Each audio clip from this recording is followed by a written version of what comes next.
Good morning, students. How are you? I think everything is fine with you. Okay, this is our literature class, and you know that we are doing history of English literature.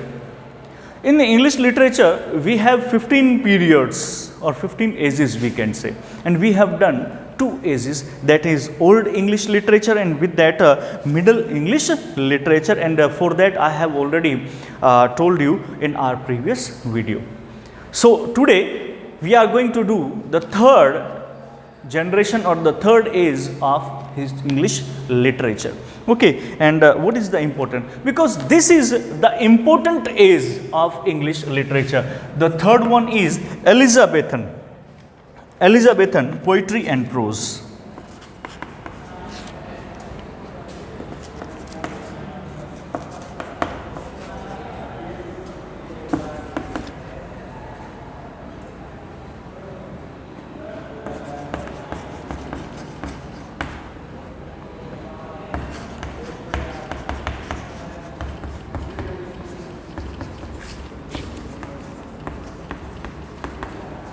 Here we have the third age, and third age is the Elizabethan poetry and prose. This is a very important age. Okay, so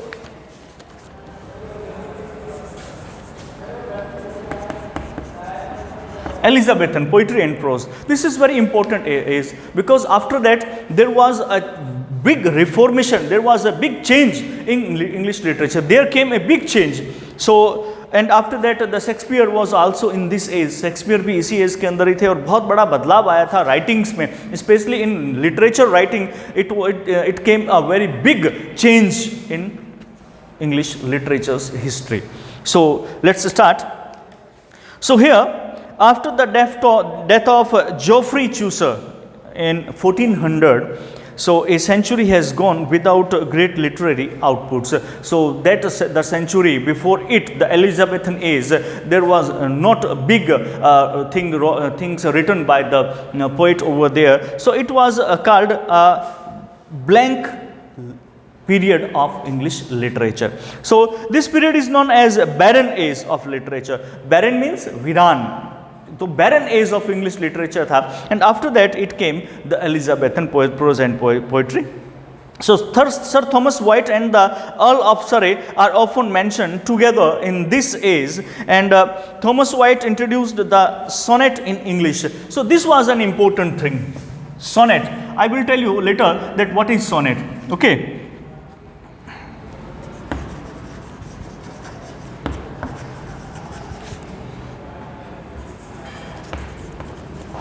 Thomas White, this is the first poet, who introduced sonnet. This is a type of poem. Okay, type of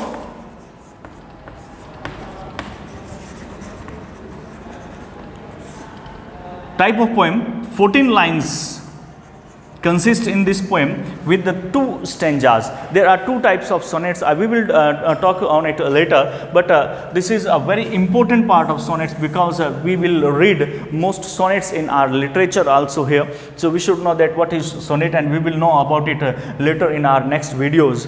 So this is the important thing, is that Thomas white was the first person. Thomas white जो है वो पहला व्यक्ति था जिसने sonnet को introduce किया literature के अंदर. और सोनेट जो है वो 14 लाइंस की एक पोएम होती है, और अलग अलग उसमें 2-3 तरह की पोएम्स आती हैं, तो हम बाद में बात करेंगे. So here I am telling you also कि in this form the 14 lines rhyme scheme, and this is A B B A B B A, that is of 8, that is called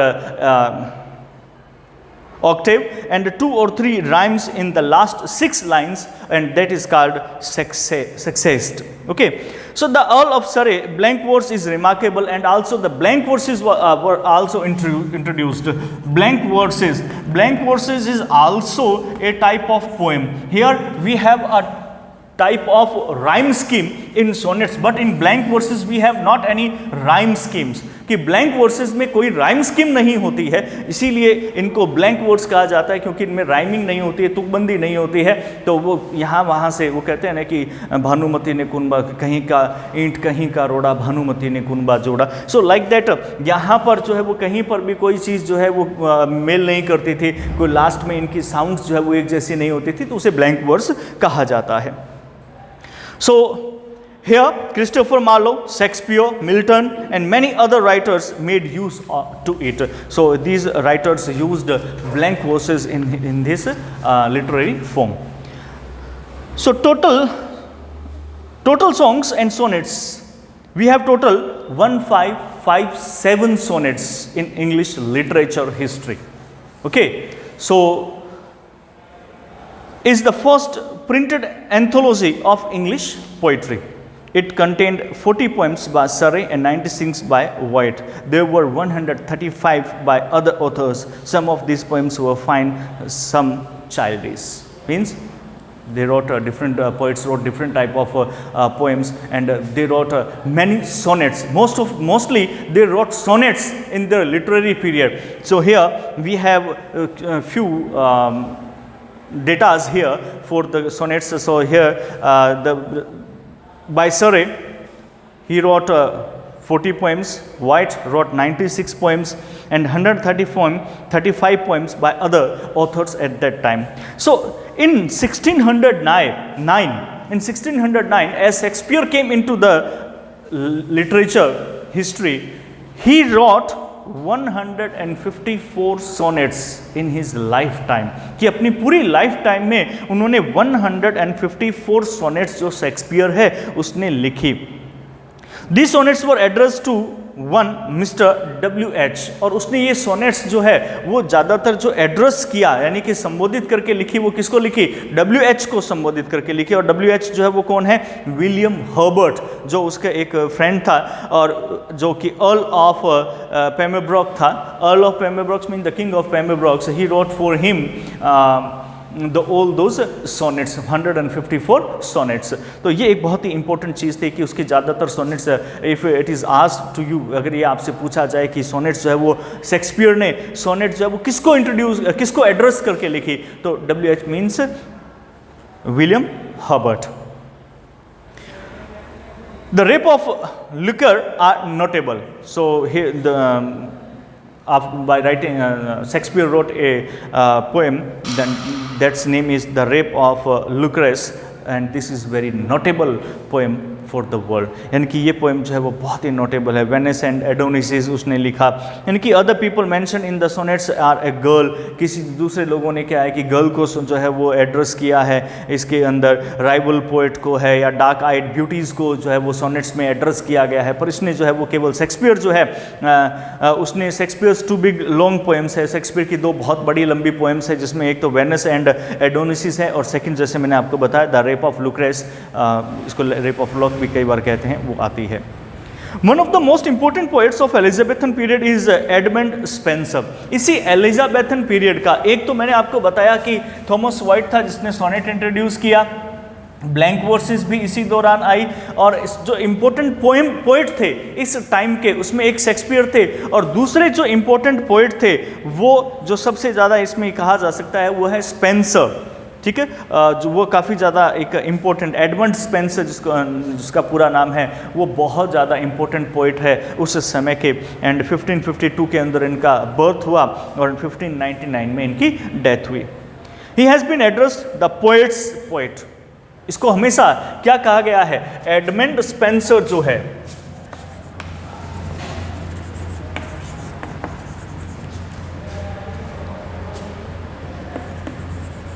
इसको क्या कहा जाता था? एडमंड स्पेंसर को the poet's poet.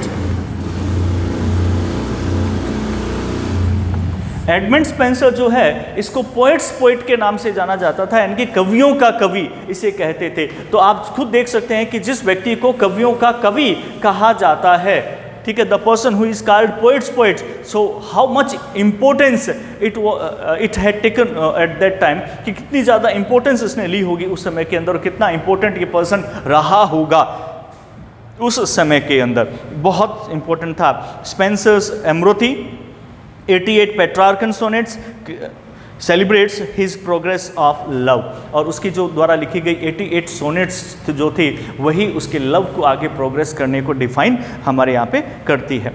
The Ferrari queen is his greatest achievements, कि Ferrari queen जो उसके द्वारा लिखी गई पोएम थी वो सबसे ज़्यादा ग्रेटेस्ट अचीवमेंट जो है वो मानी जाती है। क्या, किसके द्वारा? इस हर्बर्ट स्पेंसर के द्वारा एक पोएम लिखी गई थी जिसको क्या बोलते हैं,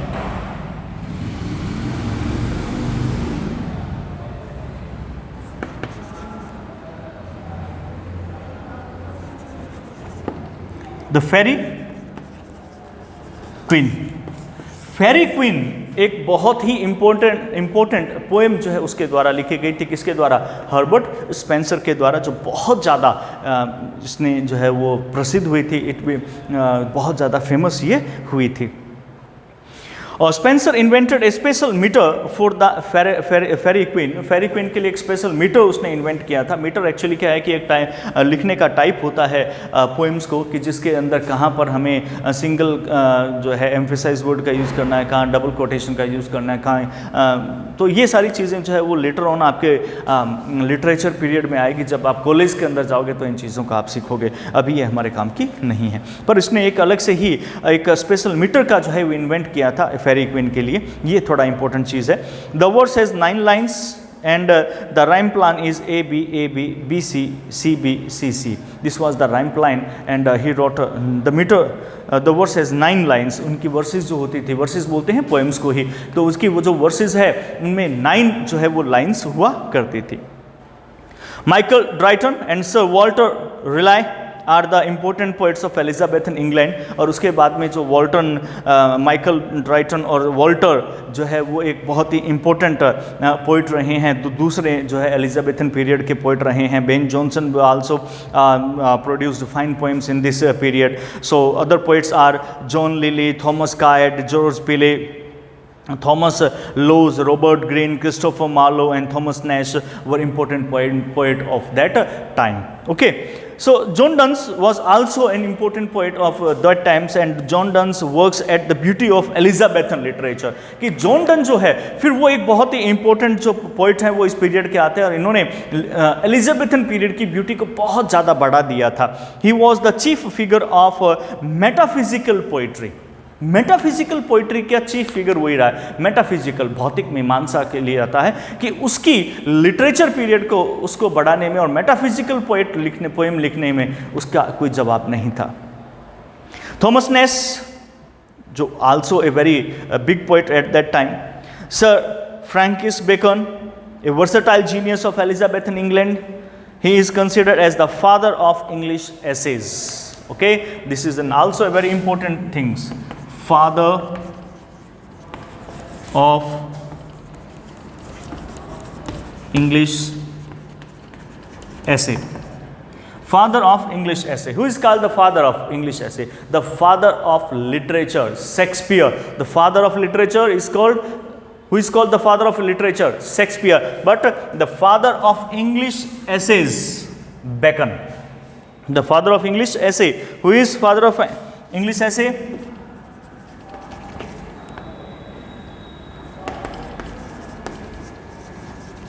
Francis Bacon. So Francis Bacon is called the father of English essay and he was also in the where?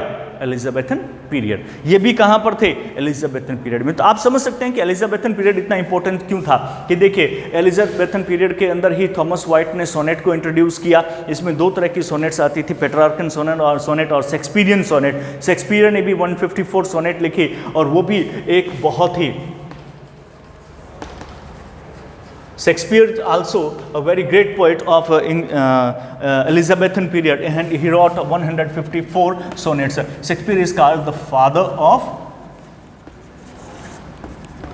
English literature. Okay, so after that there Edmund Spenser, he is called the poet's poet. He was also in the period of English Elizabethan period. He introduced Faerie Queene and it was a very notable poem of that time. And after that Francis Bacon was also a great poet of Elizabethan period and he is called the father of English essays. So as you know, with these names that in Elizabethan period was also was the most notable period or the most important period of English literature. Okay, तो सबसे important period हम कह सकते हैं English literature का ये रहा.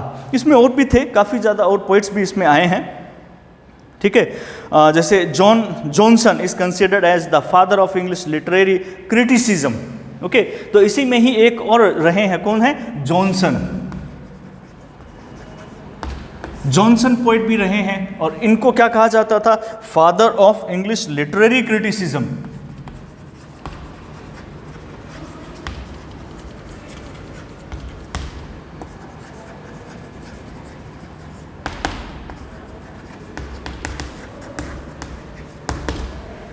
Father of English literary criticism. तो आप देख सकते हैं कि बहुत ही इंपॉर्टेंट पोइट रहे हैं एलिजाबेथन पीरियड के. तो एलिजाबेथन पीरियड जो है वो सबसे इंपॉर्टेंट पीरियड रहा था उस समय का. ठीक है, तो उसके बाद में many attempts were carried out to translate Bible into English in that age. उस एज में बाइबल को भी इंग्लिश में ट्रांसलेट करने का जो है वो बहुत अटेम्प्ट जो है वो किए गए थे. ठीक है, तो ये तो था हमारे पास में third period Elizabethan poetry and prose. And after that we will do the fourth period, that one is also called the Elizabethan drama period. Okay, so उसके बाद में जो फोर्थ आया था, इसी का ही फोर्थ जो है वो क्या रहा? ड्रामा से रिलेटेड जो है वो रहा था फोर्थ पीरियड. और वो भी क्या है? एलिजाबेथन ड्रामा पीरियड जो है वो कहलाता है. Okay, so the chief literary glory of the Elizabethan age was it's drama. आगे इंपॉर्टेंट चीज कि दो चीफ लिटरेरी ग्लोरी जिसको हम कहेंगे वो उस एज की जो थी वो क्या थी? एलिजाबेथन एज की ड्रामा थी. The first regular English comedy was Ralph Roister Doister. जो पहली रेगुलर इंग्लिश जो कॉमेडी किसी के द्वारा लिखी गई थी, तो वो किसके द्वारा लिखी गई थी? राल्फ रोस्टर डोइस्टर के द्वारा लिखी गई थी, written by Nicholas Udall. Sorry, जिसका नाम क्या था? राल्फ रोस्टर डोइस्टर थी, जो फर्स्ट इंग्लिश कॉमेडी थी, और वो किसने लिखी थी? निकोलस उडाल ने इसको लिखा था. Okay, so the first English tragedy was Gorboduc in blank verse. तो पहली इंग्लिश ट्रेजेडी जो थी वो कौन सी थी? गोरबोड्यूस थी, जिसको ब्लैंक वर्स कहा जाता है. The first 3 acts of Gorboduc written by Thomas Norton. कि पहले 3 एक्ट्स जो है वो थॉमस नॉर्टन के द्वारा लिखे गए थे, and the other 2 by Thomas Sackville, और बाकी के 2 जो है वो थॉमस सॉकविले के द्वारा लिखे गए थे. ये भी एक बहुत ही इंपॉर्टेंट बात है इस पीरियड की, यानी कि एलिजाबेथन पीरियड ही चल रहा है, और इसमें आप खुद देख सकते हैं कि कितने इंपॉर्टेंट पोइट्स जो हैं वो आ रहे हैं. Christopher Marlowe was the greatest of pre Shakespearean dramatist. कि प्री शेक्सपियरियन, शेक्सपियर से भी पहले जो एक ड्रामेटिस्ट हुआ थे, क्योंकि शेक्सपियर ने भी बहुत ज़्यादा ड्रामाज इस पीरियड में लिखे हैं, तो उससे पहले जो ड्रामेटिस्ट, जो इंपॉर्टेंट ड्रामेटिस्ट रहे हैं वो क्रिस्टोफर मार्लो रहे थे. ओके, उन्होंने भी जो है वो बहुत ब्यूटीफुल ड्रामाज जो है वो लिखे. He also wrote very beautiful dramas in his time, and Marlowe wrote only tragedies at that time. It's a very important thing. He wrote only tragedies, दुखांतिकाएं उसने लिखी थी. His famous works are Edward second, whose Marlowe's, Edward II's Tamburlaine the Great, the Jew of Malta, the Massacre at Paris, the Dr. Faustus. So these were the important works written by the Marlowe. Marlowe popularized the blank verse. He popularized the blank verse. Ben Jonson called it the mighty line of Marlowe. When he popularized the blank verse, when he wrote the blank verse, Ben Jonson called it the mighty line of Marlowe's. Okay, so the greatest literary figure of English, William Shakespeare, was born at Stratford. Now we are doing about Shakespeare, that who was Shakespeare. So he was born at Stratford on Avon on April 26, 1564. Okay, so Shakespeare's plays can be classified as the following. Here I am just telling you that Shakespeare's plays. Shakespeare also wrote so many plays, and how many types of Shakespeare plays we can classify. कितने प्रकार के Shakespeare के जो नाटक हैं उन्हें हम classify कर सकते हैं, तो वही हम आज यहाँ पर अब कर रहे हैं. ठीक है, तो मैं एक बार इसको इरेज कर रहा हूँ.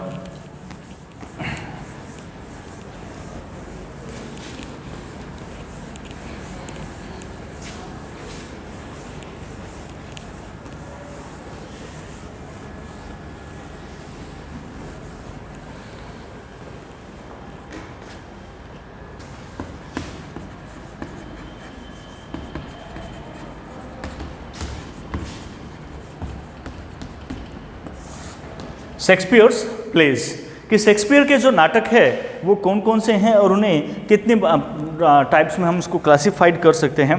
द अर्ली कॉमेडीज, ये देखिए,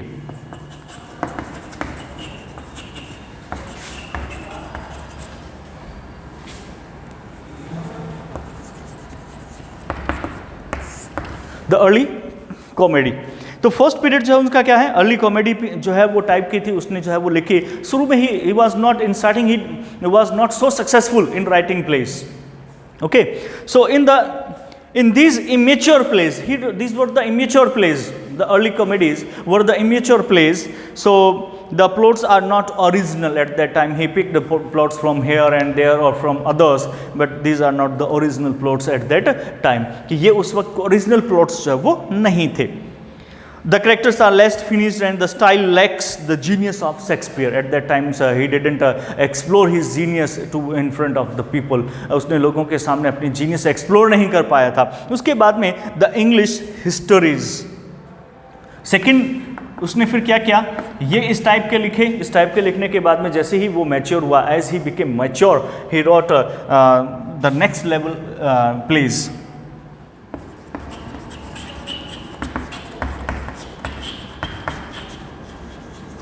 The English histories.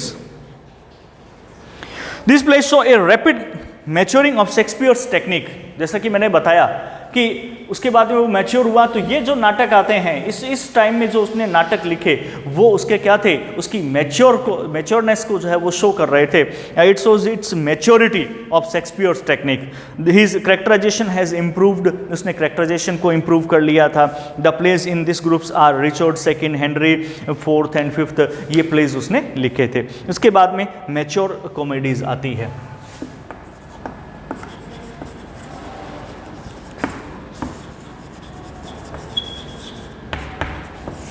Mature comedies. The jovial good humor of Sir Toby Peck is Twelfth Night, the urban worldwide comedy of Touchstone in As You Like It. यानी कि इसी mature comedies के दौरान उसने एक बहुत ही सुंदर सी, जो आप आगे अपनी 12th क्लास के अंदर इसका एक चैप्टर भी पढ़ोगे, और एज़ यू लाइक इट एक पोएम भी जो है वो बहुत सुंदर सी पोएम आती है जो एज़ यू लाइक इट में से ही लिखे गए। द 7 एजेस, हम लोग पढ़ेंगे इसको आगे जा करके। द 7 एजेस ये टच स्टोन के द्वारा उस प्लेस में कही गई थी और इसको हम द 7 एजेस के नाम से पढ़ते हैं, और ये as you like it place में से ही इसको लिया गया है। तो वो एक मैच्योर कॉमेडीज़ का टाइम था और उसमें बहुत शानदार तरीके से उसने अपने आप को रिप्रेजेंट किया लोगों के सामने।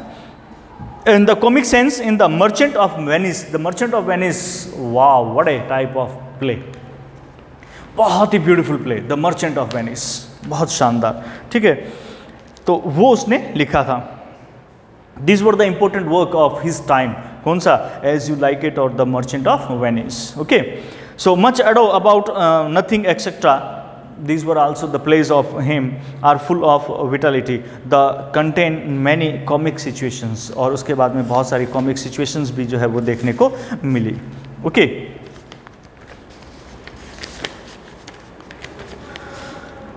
उसके बाद में आता है next the sombre place.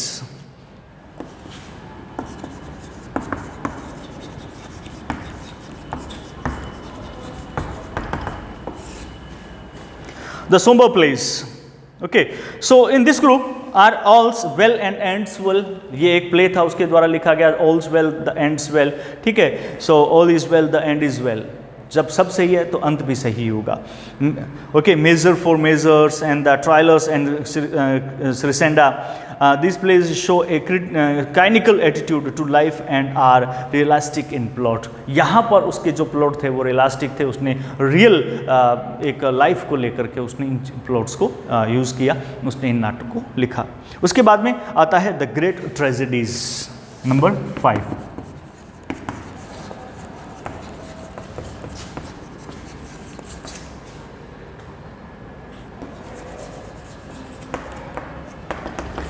The great tragedies, इस समय में इसने जो नाटक लिखे, इन दिस पीरियड और in this time, in this type of plays he wrote so beautiful plays, of his life. इसने इस पीरियड में इस टाइप के ऑफ जो आपके प्लेज है उसके अंदर बहुत ही शानदार उसने काम जो है वो किया। इसके अंदर थे the notable last plays of Shakespeare are Cymbeline. Cymbeline उसका लास्ट जो है वो प्ले था और बहुत ही सॉरी ग्रेट ट्रेजेडीज में हेमलेट उसने लिखा, ओथेलो लिखा, Macbeth, the King Lear are the climax of Shakespeare art. इसके जैसे फेमस कभी कोई नाटक ही नहीं हुए जो इसने लिखे। कौन से? हेमलेट बहुत शानदार, Othello, Macbeth, the King लियर। Okay, these plays stand supreme in intensity of emotions, depth of psychological insight and power of style. After that, the Roman plays.